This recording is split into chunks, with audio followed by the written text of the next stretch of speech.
that we managed to get this far. Thank you for those who subscribed.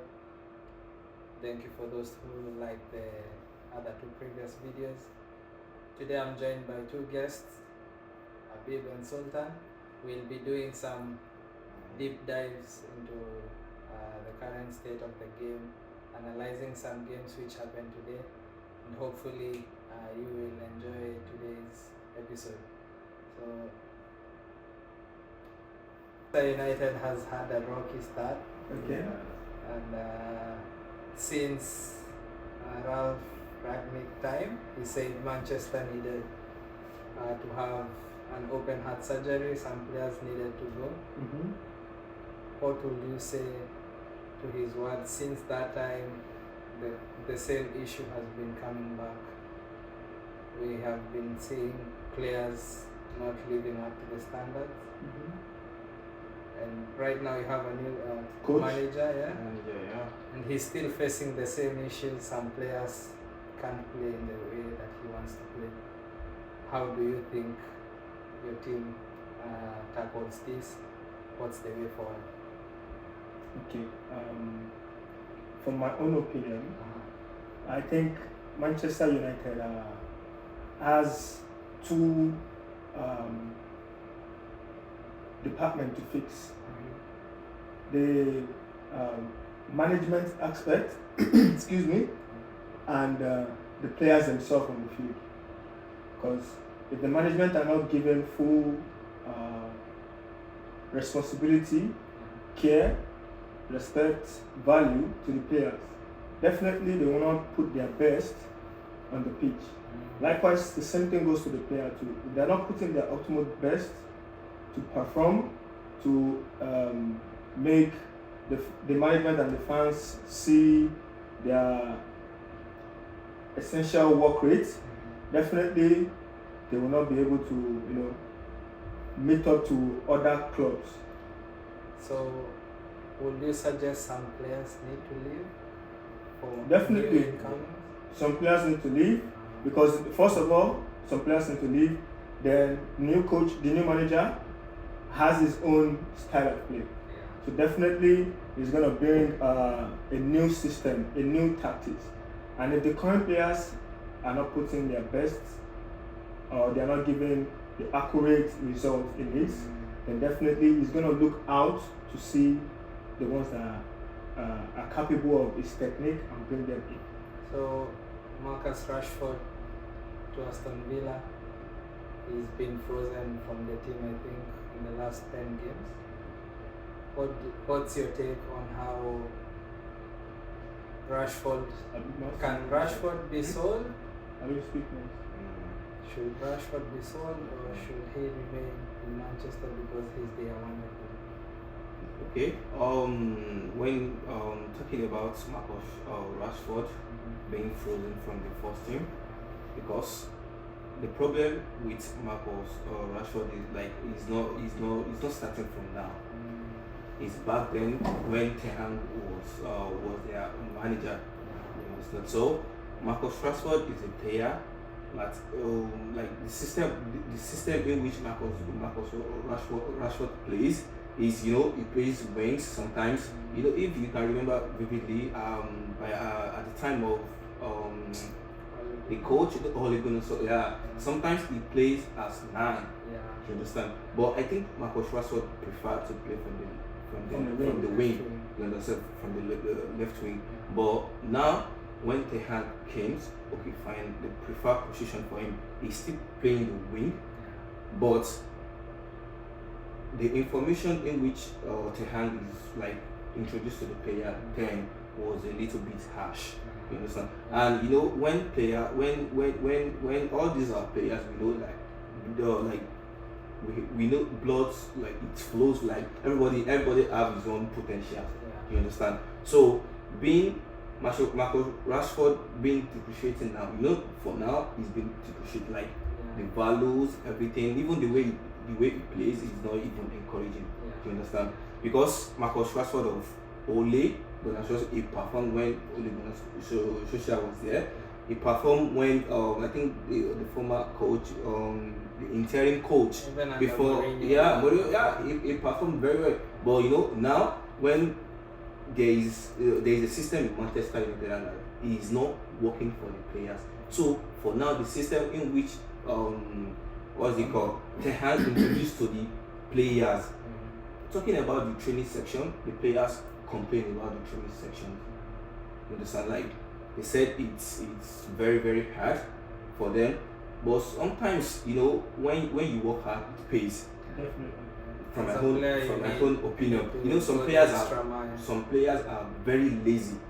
Like they are very very lazy. But now he said what the manager introduced to them, the training, you know, they have their diets. They talk a lot. That's why the Cristiano Ronaldo like he spoke out then about Manchester United. But like sorry to cut you short. When it comes to facilities, programs created for players, it is very essential because it brings out the best. If you look at teams like Real Madrid, they facilitate their players. They have good standard nutritionists, they have good facilities to train, they have good facilities for recovery. These teams, they don't joke with their player because they see each player on the field and each player they are trying to build as value to them.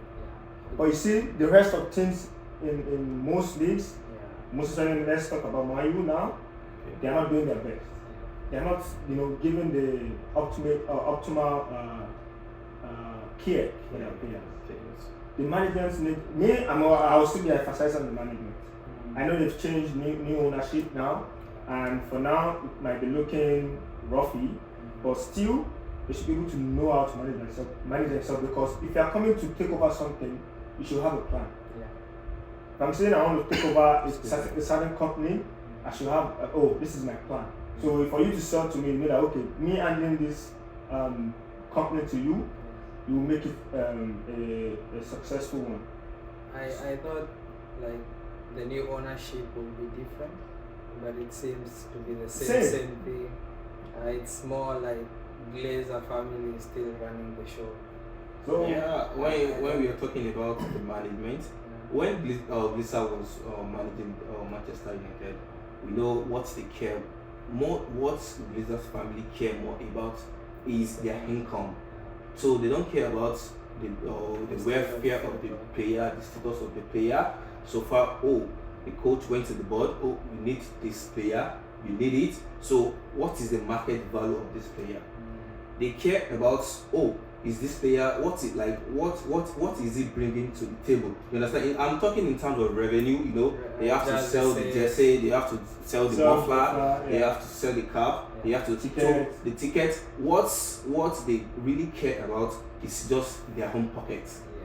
But now, when the new ownership came in, which is the Ineos also, they came in.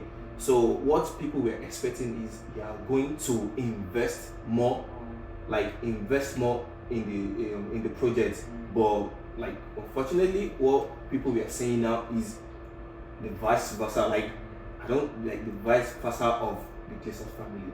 And when the management came out, they said because Ruben Amorim said he needs player. Even when the transfer window opened, he said he needs player. And to be honest, with the kind of games we've watched, which in Man United player play this season is not encouraging. It's not today. It's not because we know Man United player of high caliber like Manchester City, Arsenal, Chelsea. Like that's where Manchester United that's where they need to be. But now on the table now, I think they are in 12th position now on the table. So which is not it's not even encouraging for the fans. I think that this season is the worst season for Manchester. Since I've been watching Man U game for almost 7 years, this is the worst. Yeah, this is the worst season. Even in terms of Mourinho, the season of Mourinho, Man U still was a bad was his second. Came out with two trophies. So even Ole still did well. But the thing I just feel like for the new coach, he took over from Ole from no, sorry, Ten Hag. Ten Hag. It's not really like him running the whole show, the whole season. You know, if you're the one that starts something, you know what you started with, how is it progressing, and how you want to end it. One thing I never understood is why did the new ownership retain Ten Hag at the start of the season, extend his contract, and still in the middle of it all still sacking and brought in. It doesn't make sense. That's what I'm they saying. should have started with Amorim and during the summer, because give him a pre-season. Because if we critically look into this, the changing of the from the manager from Ten Hag to Ruben Amorim now, when because how Ruben Amorim is where he's coming from, he's a good coach. Yeah. Though we can't compare England to Portuguese Yeah. league, it's not like the difference is far. It's clear. It's clear, but at least the players in which Ruben Amorim has in Sporting, like the information, like the formation, like he's using is working for him. The players are working for him. The players they were playing for him, you know. But you sacking Ten Hag at the middle of the season and now bringing Amorim, I don't think it's a good idea, because first Amorim hasn't played. You know, we have when the league ends, we play preseason. All the teams in England, or even not in England, all over the world, they play preseason. So you know, preseason is just to know, okay, which player is like okay, this is the material I have. You understand? So how am I going to? You know what Arne is doing now is experiment. Experiment he has done during preseason. He's not trying to do it now during the league, and it really affected him. Because he's trying to do like Potter did during Chelsea. He came in after Tuchel. No preseason.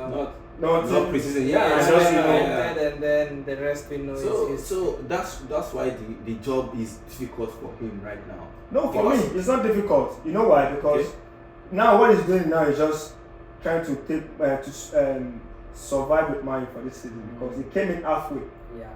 So he might just want to let me just experiment for the next season. Let me experiment now for the end of the season. Make sure that at least we finish top 10. In the bottom. That one is one. The secondly, if we want preseason come and summer transfer window open, I should be able to know who is going in, who is coming out. This January, did any player leave Man U? No, I think he's already Dogu. Yeah, from Leeds. No. That left Man U. No. Anthony was the Real Betis. Why? So we can also Marcus say Rashford is on his way to. No, I think he's on his way to Aston Villa. Yeah, agreed the personal terms already. So look, only 2 players out of how many players that you have on the bench. So for me, it's just like experimenting now, seeing what he's gonna do during summer, which is the bigger transfer window, and preseason. So for me, I just feel like it's just experimenting now. Yeah. But what people were expecting now is maybe after the season ends, you know, Man United, Ruben Amorim should talk to the management, you know, to support him, because he needs support. Right now, Manchester, if we are talking about striker, Manchester United need a good striker, a prolific striker.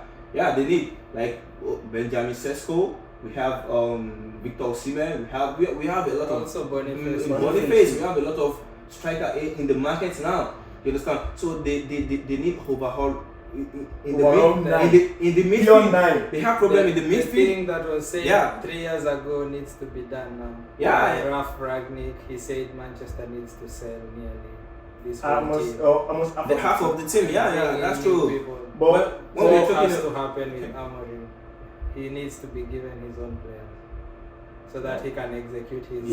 That's what I'm saying. That's what I'm saying. Like summer, I know there's gonna be. I believe.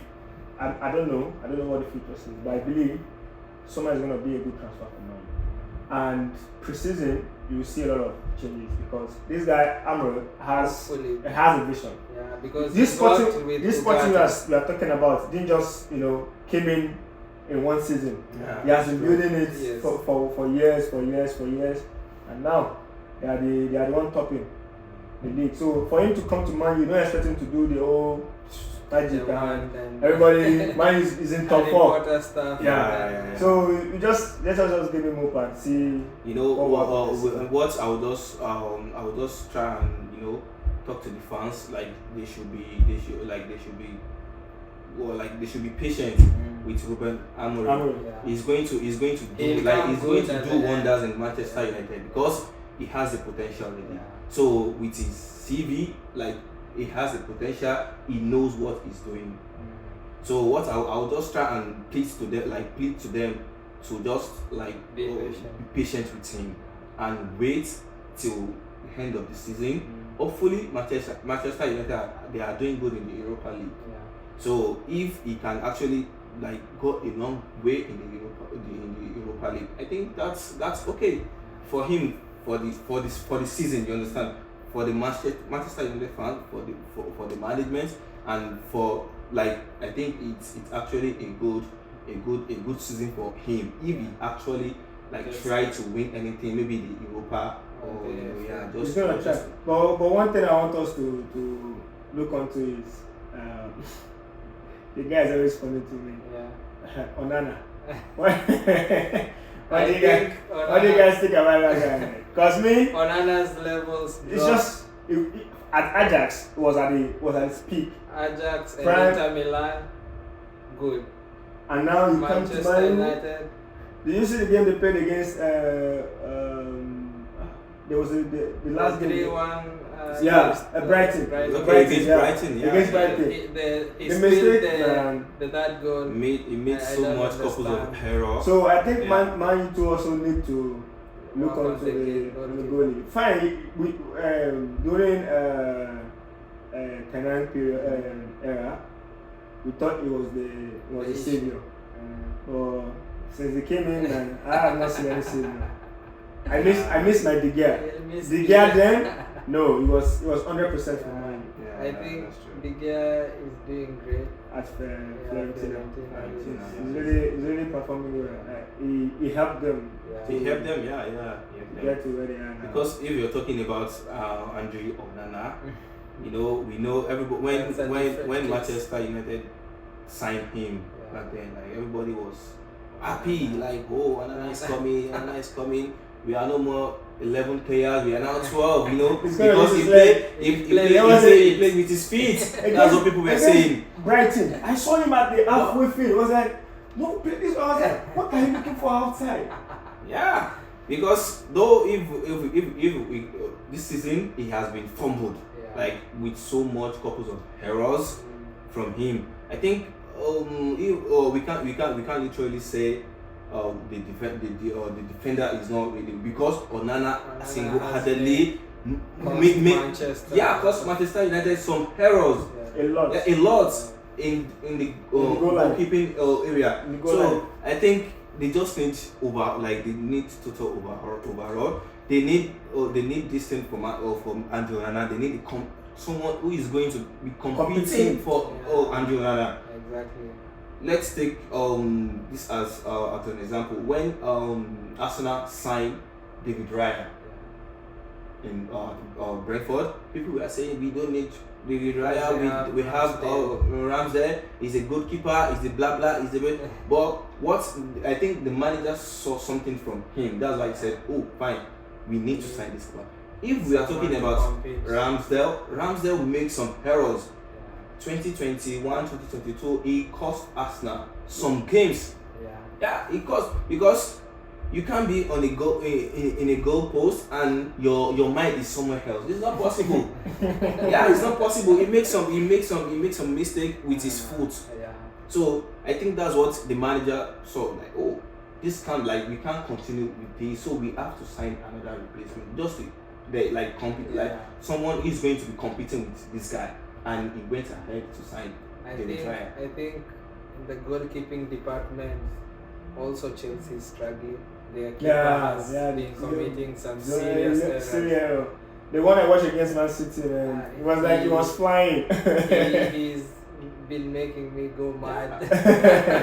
I'm losing it at this point because if we can't sign someone else to give him competition, Sanchez will always think the position.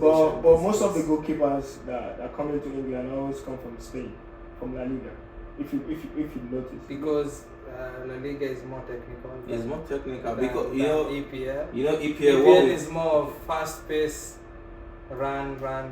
What we play in EPL is give me the ball, kick the ball. That's what most goalkeepers used to in England. Yeah. Like, oh, but now give me the ball, I kick the ball. We want them to play with the foot. Yeah, to be there to play so that they can. Some teams they play high line. So if a team is playing high line football, yeah, you have to be like your keeper have to be very very attentive. You understand? Because when you're playing high line and the opposition team like the set counter attack, so what is your keeper needs to come out like ahead to be very alert. You understand? So that's what they are playing in Spain, but in England you just play kick and follow. Kick and follow. So that's it. So what would you say in regards to Liverpool? They've been high flying. I didn't expect them to replace Jurgen this well. Arne is doing some great things at Liverpool. Well, Liverpool, do you see them winning the league? Definitely. I'll give them 80% halfway because never can tell. It's Premier League. Yeah, this is Premier League. From the table, they are good. They have a good form. Mm-hmm. Salah is in good form, and the few players they added into their team really give them the more stability because they had some players that left the team. Yeah. So the replacements really helped them keep shape of the last form they had last season and a couple of seasons back. Or let me just say the form they had under Klopp, the build up that Klopp made already. Momentum, the momentum. Immediately transferred to the new manager. And some players left. He was able to add replacement time. I think Arne is more like Jurgen. Like he's more like Klopp, but his game is not more of counter attack. It's more of quick play, quick shot passes, more like Pep Guardiola. But he can go direct. He can play the long ball for the counter. He can go if he wants to. Play tiki-taka, he can play tiki-taka. If he wants to go long, he can go long. I think he's done more than I expected him to do. So what about Manchester City? What do you think is the issue with Manchester City? Okay, the issue with Manchester City this season, because when this happened, all these shenanigans happened, people were saying, oh, I think it's because of Rodri, it's because of this, it's because of that. But I think shortly around last week, there was a breaking news that says Manchester United, Pep Guardiola and his wife, they had a divorce. Yeah. So I think what actually affected Manchester United this season, not talking about Rodri, I think it's just more of marital affairs from the manager. They said, when in my home language, my back home, they said, be Odio be Badun, like when the home is not sweet. So how do you expect, what will you expect outside? Yeah. You understand? Yeah. So when we're talking about Manchester United, though, when we're talking about the likes of Bernardo Silva, we're talking about Gundogan, we're talking about Kovacic, we're talking about Kevin De Bruyne. That's Manchester City. So they are the one comprising of, when they said Manchester City, they had the Manchester City. But if this season Kevin De Bruyne has been suffering from injuries to injuries, when we talk about Bernardo Silva, he has not been performing up to the task because Kevin De Bruyne was not there. He's going on and off. Gundogan is the ability, the physicality he has before has reduced. I think with Gundogan they made a mistake. Okay. because the reason behind selling Gundogan to Barcelona was to give more space to Rico Lewis, Cole Palmer, and for them to have more access into the game. But then they bring back the same problem. You're seeing Lewis is being pushed I think this season Lewis are like he has played time this season because the manager is trying to push him, but he's not up to the task yet. When we're comparing, we can't compare Rico Lewis with what Gundogan will bring to the team. You understand? So now, what the issue is, Rodri has is injured, out of the season, and now they were not prepared. Manchester United they were not prepared for what will happen next. I think that's what happened because Rodri almost played all the matches in 2024 season. He played the whole season. Last season he played all the season. So they don't have anybody who is going to fill the position for now. And the Pep Guardiola, the marital issue is there, the Rodri issue is there, and the old Gundogan is 33 now. I think he's 33 now. De Bruyne is 33. Or going to 34. Silva is 31 upward. So when all these players are not performing, you don't expect Manchester City to perform. It's not possible. So do you think Arsenal is going to push Liverpool like they pushed Manchester City? Well, we are talking about Arsenal. Everybody knew Arsenal was they played good football under Mikel Arteta. And what people were expecting from the Arsenal is in the past 2 seasons they were expecting them to win the league. But why not win the league? Why did you guys win the league? Because 2 years for the past 2 seasons now they were so close. And for we 2 know, years. They were so 2 close. years. 2 years they were so close. Before Liverpool won the league last, Liverpool has been trying for so many years. You guys have been trying for almost 20 years now. Yeah, 20 years. But you had the last season. I said Arsenal was going to take the league. Immediately they got to January. I think January, February. They drew 2 games with Southampton. No. January was good. January, February was good. The draws to Southampton. But there was a match they played against Aston Villa. That was when they knew that was over. It was around March, April. Arsenal had a good run in December because what most people used to do, December Arsenal is going to drop. But fortunately for them, they played well. December, January, February.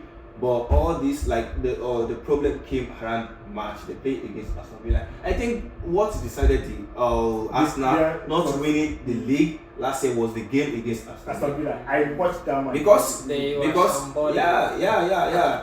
not too clinical. Arsenal were not too clinical in the goalpost. And what people have been even now, most Arsenal fans have been saying we need they need to get someone in that striking position. Now, when we're talking about striker, since Pierre Aubameyang left, Lacazette left, Arsenal has been trying to struggle in that position, 9 position, and that's what most fans were clamoring of. We need striker in this team. We need a prolific striker. Striker is fit for you? When we're talking about striking position now, my own candid opinion is if Arsenal is not, if they want to really spend in summer, they have to go for Alexander Isak because the level in which Arsenal will playing now, the ball I think it's suited for Alexander Isak. Right. As for him to be in the for Arsenal in the top 9, you understand? And if you're talking about, because some people are saying, we need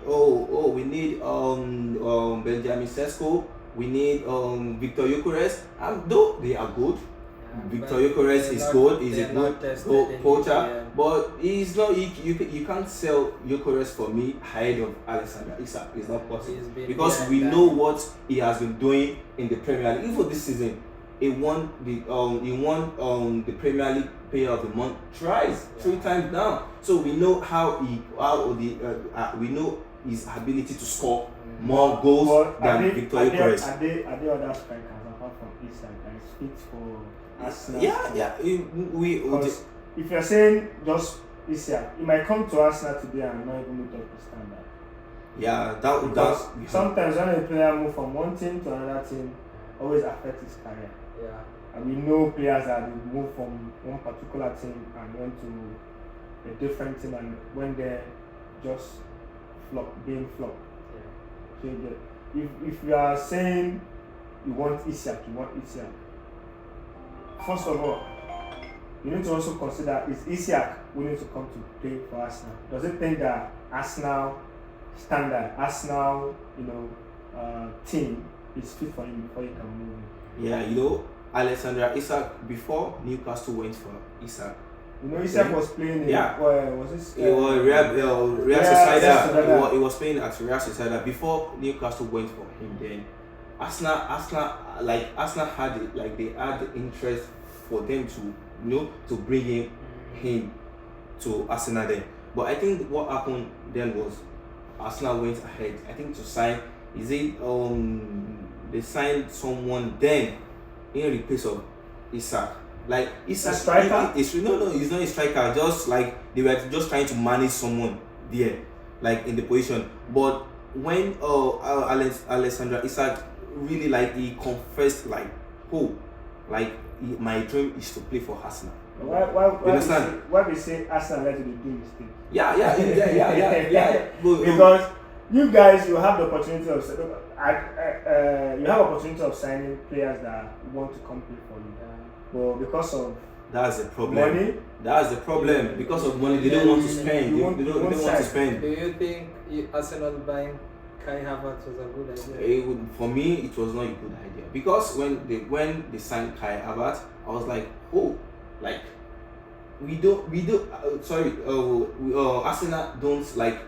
Arsenal don't need this guy for now because Kai Havertz. What is Kai Havertz play? Though he's a good player, he can play. He's a versatile player. You understand? But he doesn't have it. Okay, this is the main position. He can play as the winger, as 10, as supporting striker. But when they went for Kai Havertz, then I was like, what is this man trying to do?